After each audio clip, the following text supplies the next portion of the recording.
Yeah, and at the end of the day, everyone's gonna die, right? At the end of the day, everybody's gonna die. And when you die, what do you got?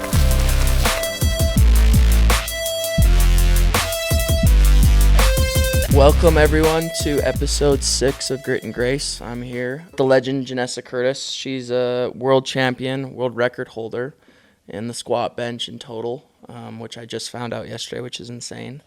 And she's just insane. She has a good mind, and that's why I wanted to bring her on. So thanks for coming on. Of course, this is a pleasure. I really appreciate it. So Baxter, I first want you to introduce yourself, like where you're from, kind of like your upbringing. I'm from Utah County, born in Payson.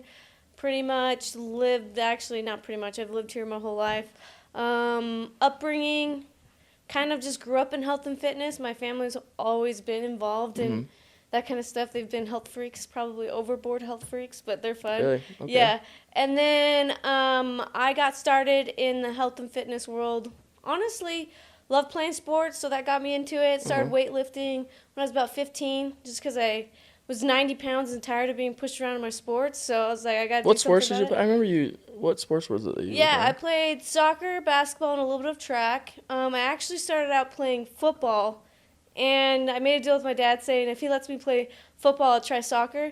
And then that's how I got into soccer. So, interesting. Yeah, football, like tackle football. Yeah, it was about 8th grade when I was doing that. So that's crazy. Yeah, so then after that, I was just like, well, what can I do? Because I love helping people and I love fitness. What is it that I could do? And I was like, oh, personal training.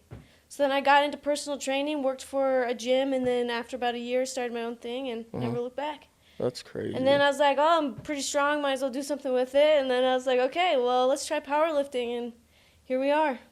That's crazy. So I forgot to even say in the intro, first personal trainer. Yep. Would you say above everything that's how you'd want to be known, as like a personal trainer, or? Yeah, I mean, my skills shows my expertise. So, like, the fact that I can go and win worlds shows that my capability as a personal trainer.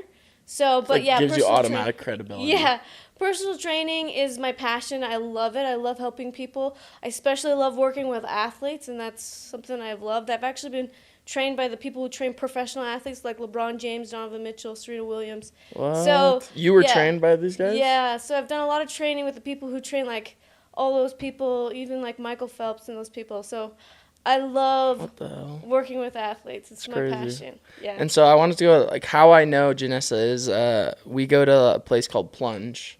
It's like a cold Nordic spa. It's like where you go sauna and then cold plunge, and I met you probably about a year ago. And like it's evident when you see her, you're like, she's strong. Like, and so we would talk about weightlifting when we first met, and then I just saw Janessa yesterday for the first time in like probably 6-7 months. And I was asking her, I was like, well, have you gotten stronger since I last saw you? And she just pulls out of nowhere. She goes, yeah, I've like actually broken a couple world records since you last saw me. And I was like, what? I was like, no way. Which kind of, that's why, and we were talking about with your friend Buck, like kind of like, it's the world record, and we're going to get into that. I want to get into that. That's cool, but how, like, just this, like, the way that was handled, that interaction was, like, so sick. Because it was, like, it was so casual, but it was, like, whoa. Like, I never knew like that. So did you just won Worlds. Did you ever, like, try it before? Like, did you go to Worlds before? Or No. And the only reason why I didn't before is because I actually wanted to do it when I was really young, and then I hurt my knee playing soccer. And so then I was like, oh, okay, I'll put that on the back burner. And then as I got older, and I really drove into my personal training business, then as I got older, I was like, I'm just hungry for competition. And so I was like, oh, I'll just go try out powerlifting meet, see how I like it. And I was like, oh, this is kind of fun. You know, you kind of get in the mood when you're in the competition because the energy is just completely different. You walk out there and it's like, all of a sudden you have this extra strength. You don't know where it's coming from because your nerves are wild. Actually, my first meet went insane because I didn't understand how things went. And so it played a huge mental funk on me. But then I learned, and I kind of just like, okay, this is how it goes, and then you dial it in. So. Explain what it is. So, like, what you have the world record in, what you are, because so pound. I'm just gonna say this for everyone. Pound for pound, she's one of the strongest people in the world. And it's not just like an over exaggerate. You literally are pound for Mm-hmm. pound one of the strongest people in the world. Explain like what that means and what do you do just for people that don't even know weightlifting and that kind of thing. Yeah, so powerlifting, it's pretty much how much weight you can lift in the squat, bench, and deadlift. Then they add those together to give you a total. So I have the world record in squat, bench, and the total. So yeah, it's pretty much you get 3 attempts to lift as heavy and as strong as you can. So the first attempt is kind of like, okay, you got to warm your body up. Second attempt is you're pretty much getting close to over 100% of what you can do. And then the third attempt, you're trying to hit a new PR. So you kind of have to strategically set it up so you can, one, the first lift is to calm your nerves down and kind of get you set in it. So that's where I went wrong the first time. I just didn't realize how much nerves you have going into your first lift. And so I went way too high, and so your body's just freaking out. So you want to make sure you do a good weight where it settles you in, calms your nerves down, and then the One second weight one, that you know you will yes, hit. you pretty much are hitting like 80% of what you know you can do, or 85%, maybe 90, just somewhere around there, and then you build on that, and then you get to like your 95, maybe a little higher, and then you do like a new PR attempt. Is your third? Wow. But you kind of feel it out. So at each attempt, you're going to be like, oh, that felt good. Or you're like, oh, that was really hard. And then you pick another number. So I go in with an intent of what I want to lift, but the day of, I might change it depending on how everything feels. So Okay. Go through what you weigh and what you have, like what's the world record? So I weigh in at 123, and I have the world record in squat, which was 325, and then I have the world record in bench, which is I did 210 at the meet, but I did 214 at a different meet. So I have the record at 210, but I could do more than that. The same with squat though. Can't you squat 350? No, I can squat 325. Right now I could probably squat more than that, but that's what I did at the. So what you do at the Worlds is what counts. So, and which is we were talking about this before we even started filming, but it's unreal. Like anyone that knows weightlifting, because I've weightlifted, and I feel like I was pretty strong. I feel like I was it is unreal. Like 123 to be squatting 325 is disgusting. Like it's a good time. People don't know. Yeah. People don't know. And that's why I'm like trying to like emphasize like a lot of people will have no clue how strong that is. I mean, it definitely takes a lot of hard work. And the thing is, when you get started in the sport, you're like, you kind of get hungry to do even more because you're like, well, I just did that. And the thing is when I did that weight at Worlds, I was like, that was so easy. I wish I went more, because it just moved so easy. You just don't know what you're going to be capable of doing when you're at the meet because everything changes because you have adrenaline, you have your nerves, you have all this stuff. So, if for some reason you feel like you have superpower strength when you get out there. So, yeah. That's crazy. So it was an easy record that I set because it wasn't like I had to grind it out. It just went right up. So. And then, yeah, wow. And so was it your third one that you did 325, and was it your third one that you did? And then after you're like, I probably could have done. Yeah, exactly. How much did you beat the second place by? Let me think. I think it was about 40 pounds or so. So. Where was she from?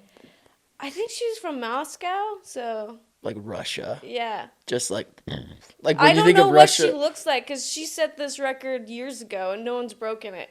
So then I was like, well, I can easily break that. Why don't I just go break it? So that's what I did. Yeah. And then, then everyone else that I was competing with around my weight class just wasn't even close. So I just was like, okay, who's in the next higher weight class that I can kind of use for competition? You know what I'm saying? So what weight class were you? I'm in a 56 kilogram weight class, so that's 123. And then the one above you is gonna be 135 or something like that. And was there much of a difference between them and you? I mean, I beat all of them, so. So you technically hold that weight class as well? I mean, technically, I would have beat all those people. I mean, I got best lifter award, and that's just because Like they take your numbers and your body weight and they put it through they have a equation to calculate how you rank with all the lifters at Worlds, and then they pick the top 5. And so I got picked to be in the top 5. So compared to a lot of people who were lifting pound for pound, I was still one of the strongest people. So you're in the top 5 strongest people in the world. I mean, within women's, right? Women's. Yes. But pound for pound, women, men, doesn't really matter if you're still pound for pound, still in there. Because, there's not a lot of, I doubt, it's literally crazy. But, yeah, obviously, so I'm glad we kind of went through so people can see the numbers in that. But what I'm more interested in is, we talked about it at the plunge, is, everyone's kind of, jealous of the result. Not even jealous, but they love talking about, yeah, oh, my gosh, world record. The clout of that name. Yeah. But no one's jealous of, the hours. Yeah, no one wants to do the work. They want the glory, but they don't want to do the grind that comes in between the glory. Yeah. Yeah, and that's... So talk to me about that. The grind? Well, just talk to me about, when at a young age did you, feel that you were a little bit different? And that not even different physically, just... Mentally? You just knew that, I'm a little bit maybe cracked. I mean, I feel like I've been like that my whole life.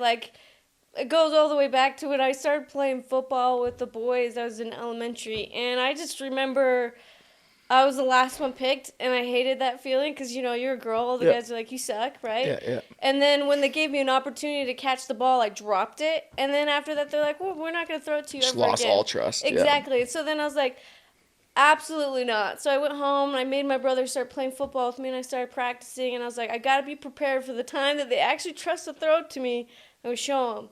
I got this. And sure enough, this is so dumb because it's in elementary, but it's just when it starts, right? Mm-hmm. And, I'm sitting in the end zone. The recess bell is going to go off soon, so this is, our last play. Mm-hmm. And we're down, and so this will help us win. And everyone's being guarded except for me because I'm the only girl, and they're like, oh, she can't catch, right?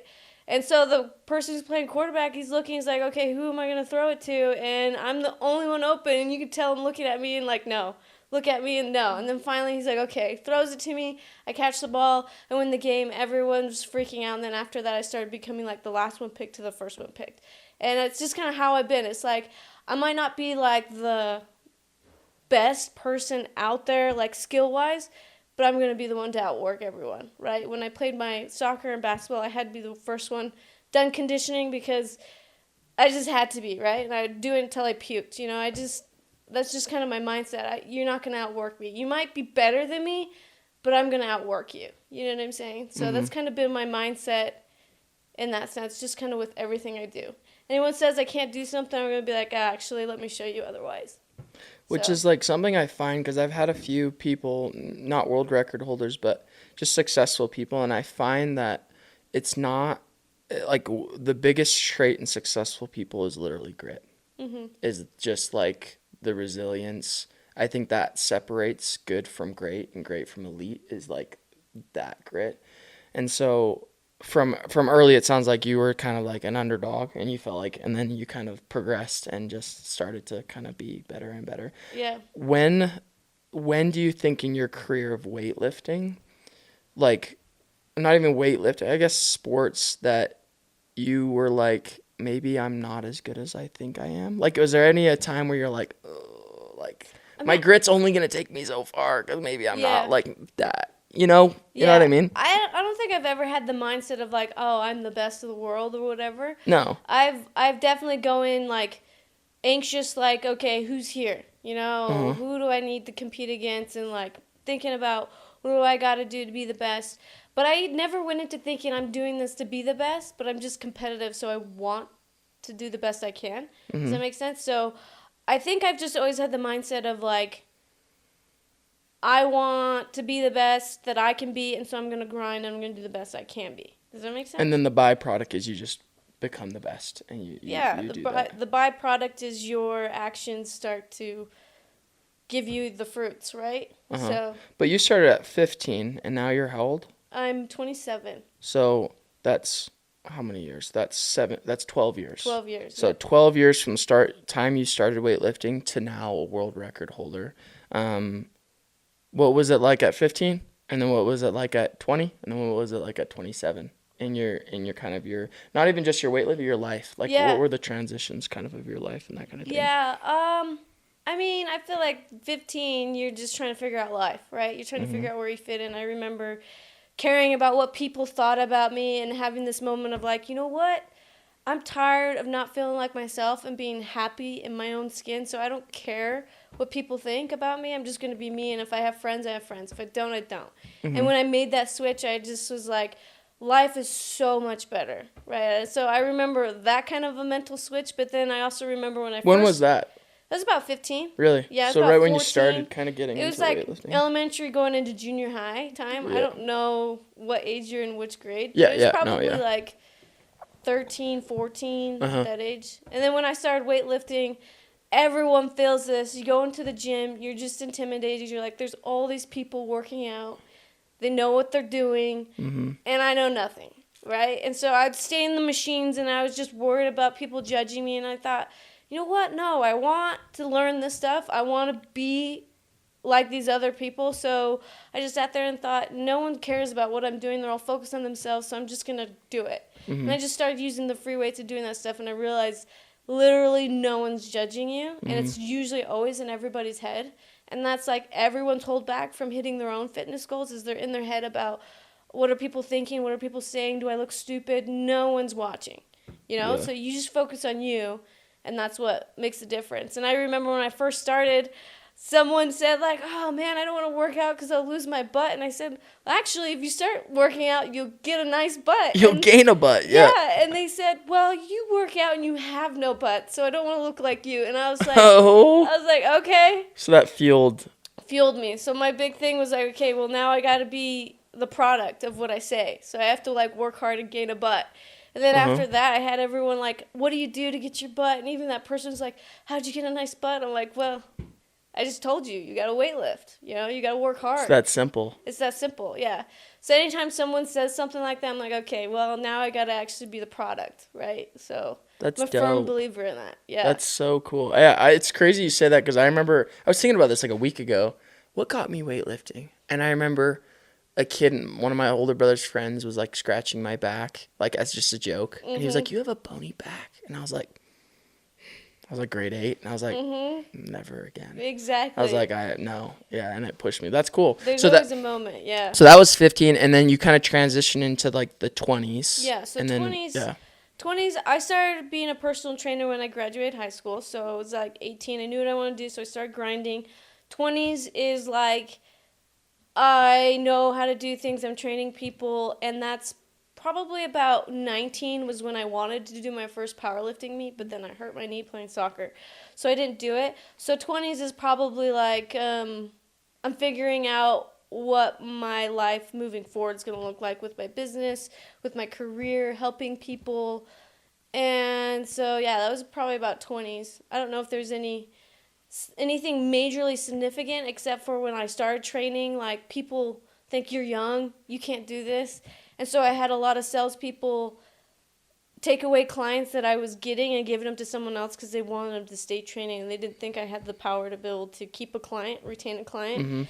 And then I had like head trainers who would make me look stupid in front of clients and just make you look like you don't know what you're talking about, because you don't. You know, you're just in this world for the first time. Yeah. And then when I have those moments, I'm like, never again am I going to be in this So you're experience. like you're seriously having these moments all the time, kind of like yeah. I mean, little this bit. is what everyone experiences. They have a moment that like shatters their worth, or like has a moment that makes them feel like, oh, maybe I'm what I'm believing in my head is true, right? But in myself, I'm like, this is not true. Let me show you, right? And I think that's the difference between a lot of people is they have these belief systems of like, oh, I'm not good enough. And the world is going to show you the belief systems you have inside of you. And so the world's going to show you by an experience of what you believe about yourself. And you have an opportunity right there to either let it define you and keep defining you, or be like, well, actually, no, this isn't true, and let me show you why. Yeah. And so when those opportunities come up in everyone's lives, they have a choice to make, and that choice is going to either spring you forward or it's going to hold you back. And so I just use those to spring me forward. So, yeah, I just showed them, like, hey, I'm actually good at what I do, and let me actually learn all this stuff so I'm never caught in this situation again. Again, yeah. So yeah, that's kind of like been my motto my whole life. And Yeah. then transitioning to now, I feel like every year there's like, you go through seasons of like things that are really poignant, and there are like lessons that you're like, this year or this last year I've like really learned this. In this last year, with everything that's happened, you winning worlds and all this, like, what is like a lesson that's like really poignant right now, like a principle?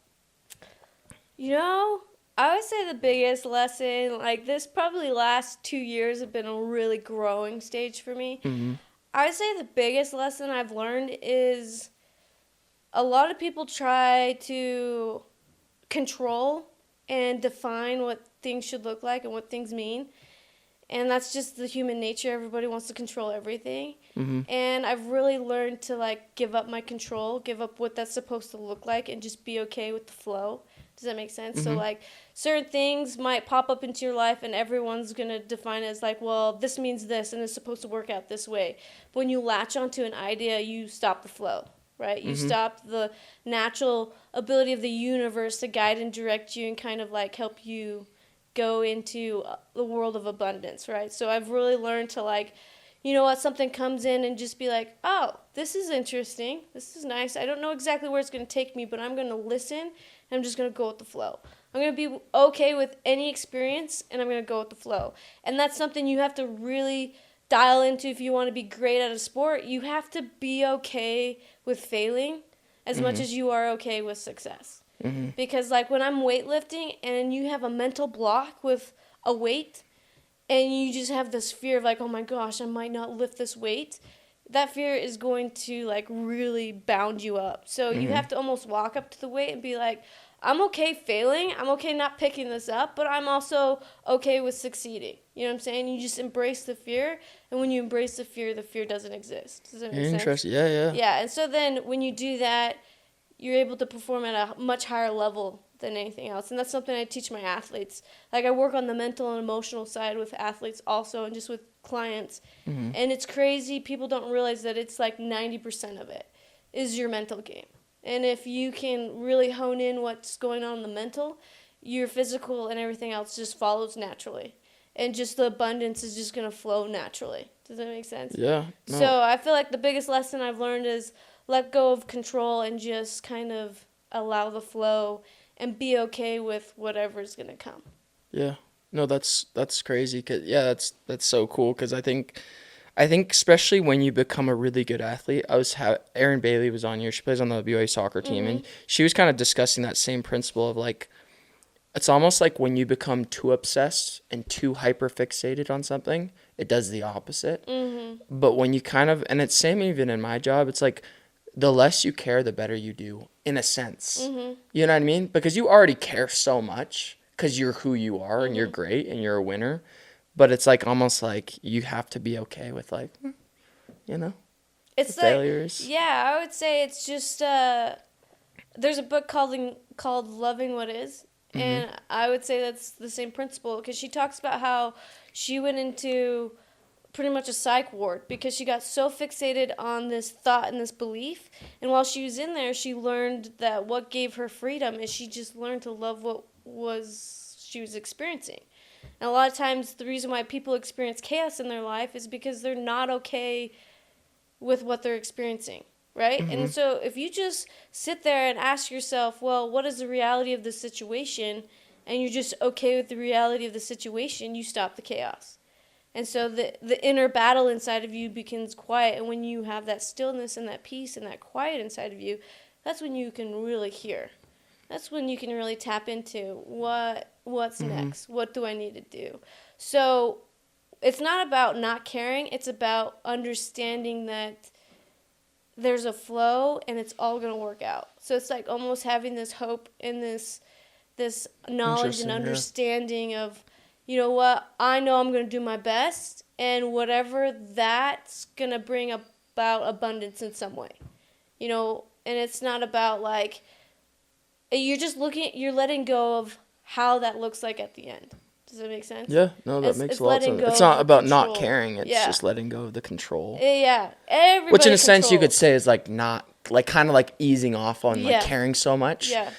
Which yeah, that's so cool. Cuz it's like I mean, you maybe resonate with this idea of like the body, the mind, and then the spirit and the soul. 100%. Yeah. And the body is always going to be aching, it's always going to be in pain, anxious, you feel all these things. Your mind's always going has no limits. It's going place, what if I don't do this? What if I do this? It's full of anxiety. And then the soul is just like you can do it. It's like that. Yeah, it's kind of like your ego and your spirit, right?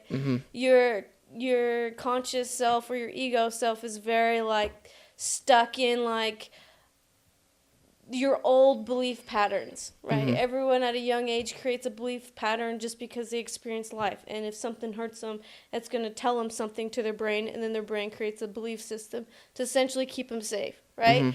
But as we get older, we start to learn, oh, well, this thing that's keeping me safe is actually holding me back. Does that make sense? Yeah. The reality of the situation is that belief system of I'm not good enough is actually not true, but I'm holding on to it because I think I need to have it to keep me safe from someone telling me that. But the reality is, well, what do you believe about yourself? Well, I'm not good enough. Okay, well then what does it matter what anyone else says about you if you already believe it? You know, you're experiencing life as you're not good enough.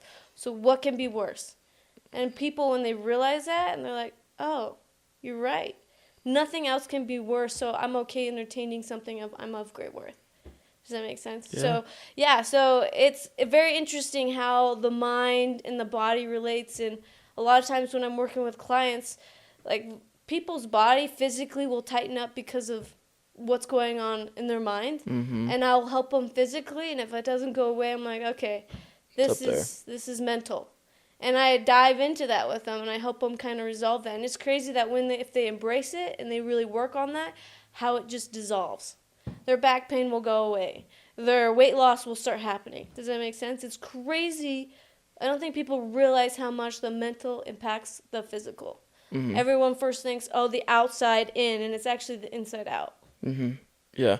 And then do you agree that the physical also can impact the mental, like both sides, where it's like if you're physically not well, then you're But why are you not physically well? Because you rent mad. So it's really the mind. It's the mind first, right? and then the physical side. Yeah. When do you think you start breaking barriers? You know, when does that happen? When barriers are starting to, you know, when personal barriers are like, you know, when people can do, there's so many people that just do what they know they can. Like they just know it's safe and I'll just do that. What do you think is the factor that makes people break those? Because there's only few people that are willing to like really dive into that well of like, maybe I can go a little bit, a lot further. I would say it would be they start overcoming their limiting beliefs. And a limiting belief is something that keeps you from progressing forward, right? It's limiting you. And I think a lot of that also is the willingness to be uncomfortable, right? Because everybody never wants to change their belief systems and their pattern of their thinking because this is comfortable. I lived in this space my whole life. This is comfortable. And change is uncomfortable. But you have to be okay being uncomfortable if you want to see any type of progress. Like with anything, even if you have a little weight loss goal, you have to be uncomfortable because you have to change habits. You have to change things that you're doing. So I would say it's the willingness to address what's going on and get rid of the limiting beliefs. And with that comes the willingness to be uncomfortable. There's a phrase that says it's more uncomfortable in the later stages of a... Here we go. You're good. It's more uncomfortable in the early stages of a butterfly than the later stages of a caterpillar. So when you're in that part where you're about ready to like burst into that butterfly, that's when it's so uncomfortable. And anytime I'm helping someone with the mental and emotional, that happens every single time. It's like, this is the moment of truth. Are you going to choose to be the bigger person and really dive in and conquer this, or are you going to allow this to be what stops you? And that's when you see the real character of people, because it's something you have to really want. And if you want it, you will be successful.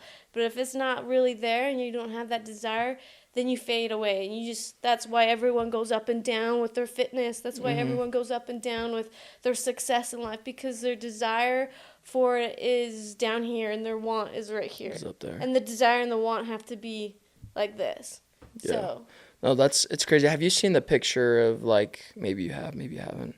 It's that guy, like, he's, like, underground. It's like a cartoon, and he's, like, hitting the dirt. And, like, it shows a picture of him, like, progressively hitting the dirt to, like, diamonds. He's trying to get to gold and diamonds.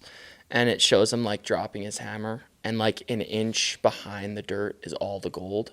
And I feel like that's, like, a lot of people is, like you said, they get to that limit. They're getting uncomfortable. And then they're on the brink just right there. And then a lot of people are just like, this is, like, too gnarly. Yeah. When they just needed to go a little bit further. more. And they would have broke a barrier and, like. Exactly. But no one wants to. Exactly. And that's why I love also the cold plunge, right? Uh-huh. As I tell people, the way to maximize the cold plunge, and this is a huge lesson for life, is when you're in there, it's so uncomfortable. Mm-hmm. You feel the tingliness, you feel the sharp needles or whatever. People hold their hands out or their feet out because they're willing to be uncomfortable to a certain point. Yeah. But then to get that next level of comfortability, it's like, nah, I don't want that. Yeah. But that is the difference of success and not success, right? And so I tell people to maximize the benefit of cold plunge, you go in there and you just feel it. And when you feel it, you feel the cold and you feel the pins and needles, you're like, I'm okay feeling this. Mm-hmm. Because your body's going to fight it. But if you just tell your body, oh, it's okay, we're going to be okay, and I'm okay feeling this uncomfortability, I'm okay feeling the pins and needles, it all of a sudden just becomes less intense. And you can almost feel your body start to release and the control just... Yeah, I've been keeping my hands out. Dang, I gotta you're put. The pussy. Yeah, I gotta put. Well, I used to swim in that thing. 10 minutes. I used to swim. So but yeah, I do keep I gotta put my hands in. I guess. Joking. It's fine. Do you do the hands? I do the hands. I've just got the habit of just keeping my hands out, but I'll put them in. The rest, now you have to. I won't You've been start. On the podcast. Every time you see me, now. I will keep my hands in the cold plunge. Yeah, but why that's so great is it teaches you how to get rid of your control. Your body wants to resist, right? Okay, now here's my thing. I'll keep my hands in if you swim now, because I used to swim in that thing. Dude, I'll do whatever. I'm not afraid. Okay, you swim around for 10 minutes next time. So if around the outside. If you're doing the hands in, and I'm upping you with the swimming, like. But I was swimming before. But you're not anymore. Okay, I will. I'll start swimming. Okay, dope. All right, that's it. Okay, now even with the cold plunge, it's interesting too because it is a good analogy to life, and it's a good analogy. But it's interesting, like the overthinking process of like people like when it's like get in the cold plunge. Just get in. Yeah. Just get in. Like just stop. Just get in. Get in the water and just stop thinking. Just get in. And and I think it's like one of my favorite phrases is like if it's easy, do it easy. If it's hard, do it hard. Just get it done. And it's like where do you feel like that's like? Is there times where you feel you've been weaker in your progression? Like in times where you've like. I don't think I can. I don't know. Like, has there been vulnerable moments? Progression is linear. Yeah. And if it's linear, you're God. You know what I'm saying? Like, what the heck's going on, right? So everyone's going to be like this. And sometimes it looks like this for a moment, for a while, and then it comes up. And so there's definitely times where I'm like, dang, I'm not feeling like I'm progressing, especially in weightlifting. Like, when you're weightlifting and you've been weightlifting for years, it becomes really, like, you have to be really good at programming to keep your body progressing because it's going to adjust and then it's going to plateau, right? So that's one. And two, you have to be willing to progressively overload and stuff. So, like, even in weightlifting, your body's going to hit like this. I do not want to get past this weight. And you'll be stuck trying to beat this weight for so long and then finally you'll beat it. And it's like you add 5 pounds to your max. And it's like, wow, the biggest thing ever. Even though that doesn't sound like a lot, it's like a lot when you start doing this forever. So there's definitely times when, like, you hit this plateau and you're just not moving very much. I'd say, like, I had one of my competitions, nationals actually, to qualify for Worlds. I was at nationals, and it just wasn't my best meet. And everyone's like, wow, you're doing so good. I'm sitting here like, yeah, I'm not doing great, but I was okay with it because Worlds was coming up super soon, and I'd rather like tailor it in and then go hard at Worlds. Mm-hmm. So I did what I needed to do, but it wasn't like my best. So you definitely have moments like that, and you'll be lucky if you can program it to be at times that are convenient for you, but lots of times it's not convenient. So Yeah. I think everyone experiences the up and down. The up and downs. Yeah. Up and downs. No, for sure. If for you right now, what is like one thing you feel like you need to start doing and one thing you need to stop doing?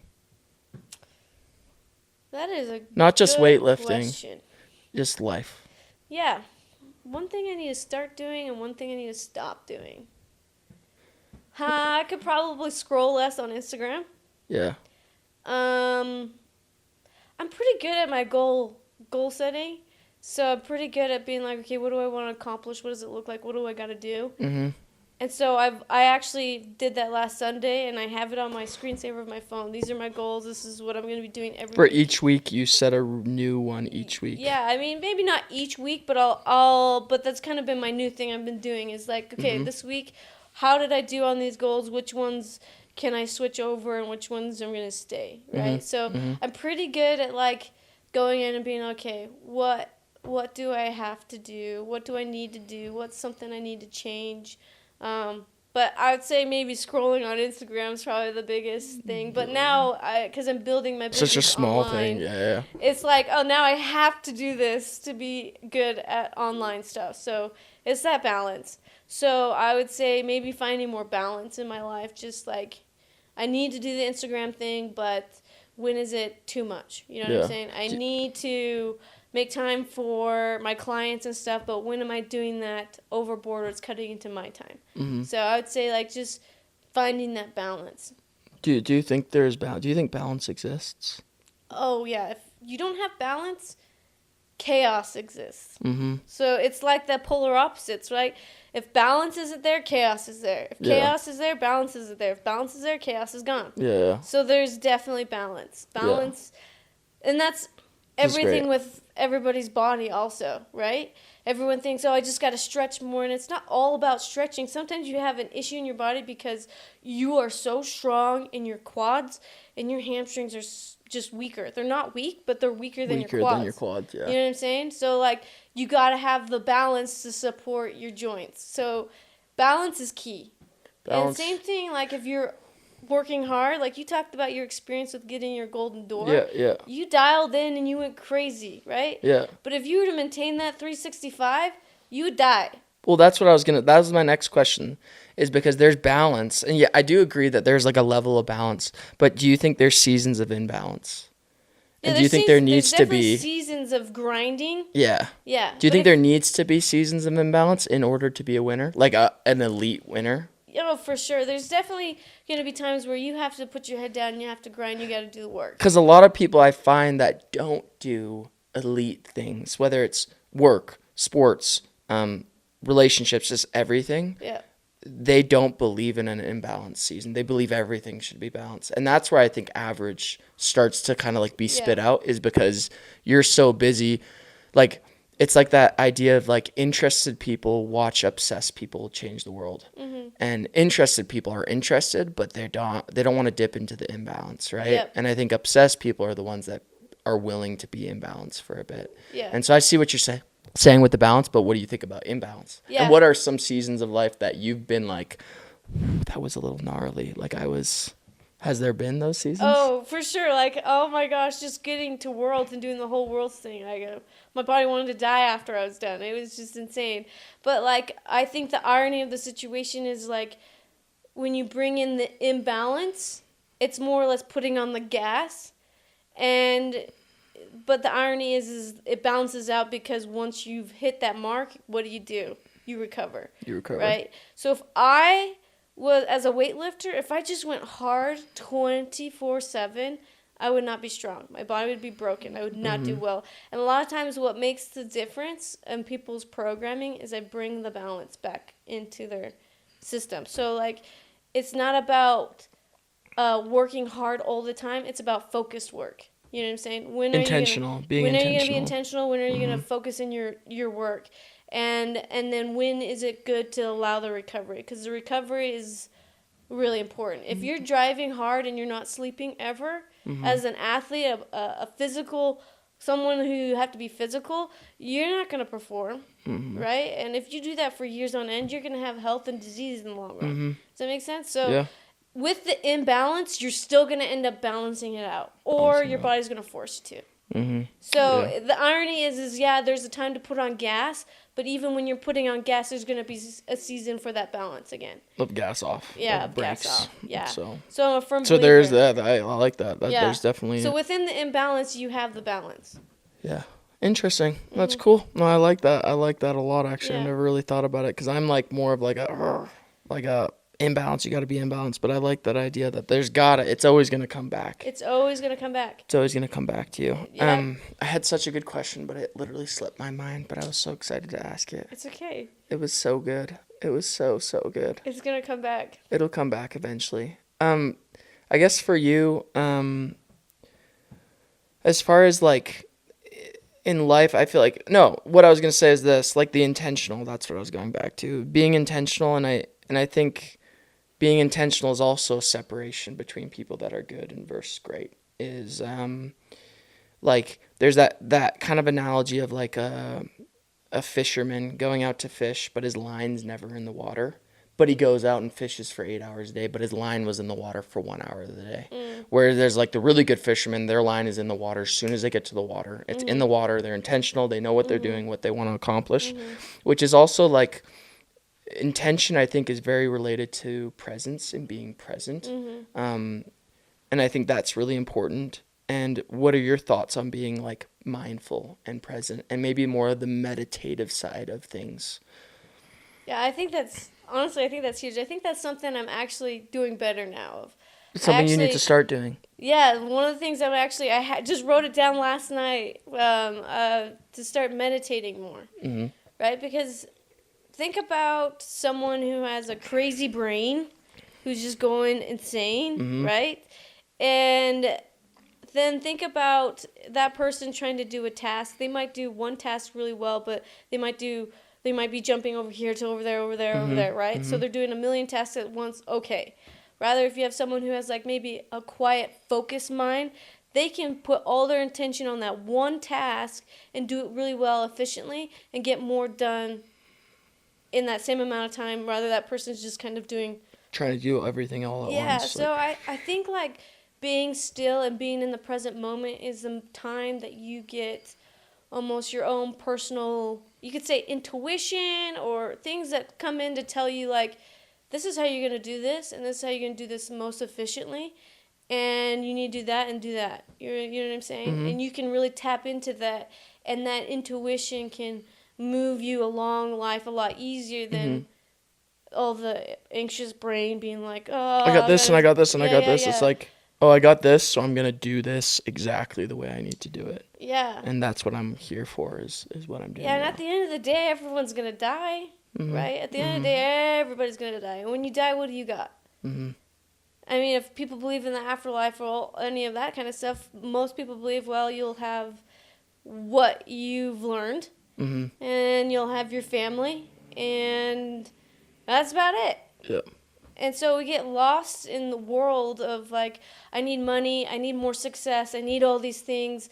But at the end of the day, like, that's only going to get you so far, and that's only going to get you so happy. Like, there's a guy, he's really rich, and he has everything. And he says, I had everything I would ever want. And I was less happy. I was more happy when I had doing more of, like, stuff with my kids or going out doing motorcycles or whatever, doing things rather than spending and having things. And so I think that's what being in present moment helps you do, is realize what's really important and where to put your focus and your time to be getting the most out of life and being the most efficient you can be. Yeah. No, that makes sense. Because I think the efficiency, and I think the reason why people are unhappy when they get the result is because that's all they wanted was the result. Exactly. They didn't want the process. And I think people that enjoy the process of getting the result is almost a relief. It's not a celebration. And I want to talk about like how you felt when I've accomplished things that I've wanted to accomplish and set goals, I almost feel like when I do it, it's more of a relief, and I'm like, because the process was so long, and then it wasn't a celebration. Not that it's a bad thing, but what was when you finally did it, and you won worlds, or what was kind of your thoughts when that happened, when that finished? You know, it was like I got done, and I won, and I was like, that's it? Yeah. You're like, I'm done, now what? You know what I'm saying? You're just kind of like, okay. Life did not change that much, right? Yeah. I mean, it was great. I accomplished it. Which is winning. Well, that's winners, yeah. Yeah, it was really cool. And then you're like, well, now what? And I'm walking, and my best friend's filming me, and she's like, I have a video of this on my Instagram, and she's like, Janessa, how does it feel like to be the best person in the whole world and just a badass? And I was like, my brain just didn't go there. You know what I'm saying? And I was just like, well, I guess when you put it that way, it feels pretty dang good. Yeah. I'm like, but you're like, this is me. Yeah. I've always been this. Yeah, this is just what, I don't know, this is just my normal. You know, I just, now what? You know, now what do I want to do? What do you want to do? What's my next focus? And it's crazy because every winner that I know, that's literally every time. Whenever they win, we had Diljit. She spoke at a conference. She coaches the BYU running team. She's like sponsored by Nike. She's huge now. And she was saying when they won national championship, she was just like, she just held it and was like, cool. Like, it's like, now what? What's next? And so that's like my question. One of my last questions for you is like, now what? Like, what do you want to do? What, like, is there barriers that you want to break? Doesn't even have to be weightlifting. Like, what's next for you then? Yeah, you know, I've actually gotten that question from so many Conley people. just asked that question to you right before we started the podcast. Yeah, so I wanted to ask that question. What's next? And honestly, my brain part of me is like, okay, what other records can I try to beat? So my brain's kind of thinking, oh, what's my next type of meet that way? And then for me personally, I would love to bring a little bit more freedom in my life to be able to work with the clients I want to work with and to also enjoy the journey. You know what I'm saying? So doing that, I've been building my online business. So I'd say growing my online business so I can have that happy in between where I love the in-person, I love helping people, but I want to widen my horizon and help more people. And then be able to, by doing that, create a different level of freedom into my life. And with that freedom, I can also keep doing things I love, which is weightlifting if it's more competitions, or maybe it's traveling the world and meeting different people and helping people in different areas of the world. So we'll see. But right now, that's my focus. My focus is I'm in kind of like a relaxation physically, kind of letting my body kind of recover. Once I find like where I want my focus to be, then I'll dial that in a little bit more. But right now I'm focusing on building my business, maybe a little bit more with the online side to bring that balance and to be able to really be picky about the type of clientele I get to work with and stuff like that. That's so sick. It's interesting that when you've done something, it's interesting that your why starts to look outwards. You know, when you want to do something great, you're so focused on you, because winning is selfish. Winning has a selfish nature to it, and when you do it, it's interesting that now your why is impact. You want to impact more and have further impact with people. And it's funny that you say that, because even when we were at the plunge, you said that what the biggest difference was for you to be able to get to that golden door was your why changed from making money to something else, right? Yeah. And I don't know if have you ever heard of the law of attraction? Yes, yeah. Yeah, so the law of attraction is pretty much what you put out is what you're going to get back. And if you've done any type of studying how to manifest abundance in your life, they talk about how you cannot have your focus be money. Because if you have your focus be money, there's people who are successful doing that, but their success could be way more if your focus more abundant, is focusing on helping people, making a change, making a difference. Then, one, you enjoy it, and two, you like sink in with like a universal flow. I feel like if you're giving back, the universe is gonna also give more to you. Give more to you, yeah. Does that make sense? Yeah. So I think like if anyone's looking for success and abundance, you need to have a why. If it's with like money, that's beyond money. because You need it, yeah. yeah, because if you go, It just takes you places. yeah, it just takes you way further. You don't even think about the money at that point. And that's something that I do. That's why I've been successful in my business, and it sets me apart is because I care. People don't care. People don't care about how much you know until they know how much you care. Yeah. Right? Mm-hmm. And so if you care and people can feel that you care Mm-hmm. and you genuinely love them and you want their best, they are going to be there with you through thick and thin. Right? Yeah. And you're going to create a business of abundance because you have this vision and people believe in your vision. Mm-hmm. And they like intertwine in your vision. Mm-hmm. So I think it's very important to have like a why beyond tangible things. Yeah. No, that's amazing. And the second last question, what does abundance mean to you? You've been saying it quite a bit, and I love that word. But what does it mean to you? You know, abundance means to me joy Mm-hmm. and just like happiness and like freedom. Mm-hmm. So like I feel like if I have an abundance amount of money, you could be happy in that space, but a lot of times you see rich people, and I think we talked about this, rich people who have all this money, but yet they're still not happy. Mm-hmm. So you would think they're abundant, but they're not actually abundant. Yeah, so I feel like abundance is a state of being. It's a state of being in joy, a state of being in like flow and balance and like just feeling joyful about life. You know, I feel like that's abundance because that's something that no one can take away from you despite your situation. Mm-hmm. Like there is a book and about this guy who's in the Holocaust.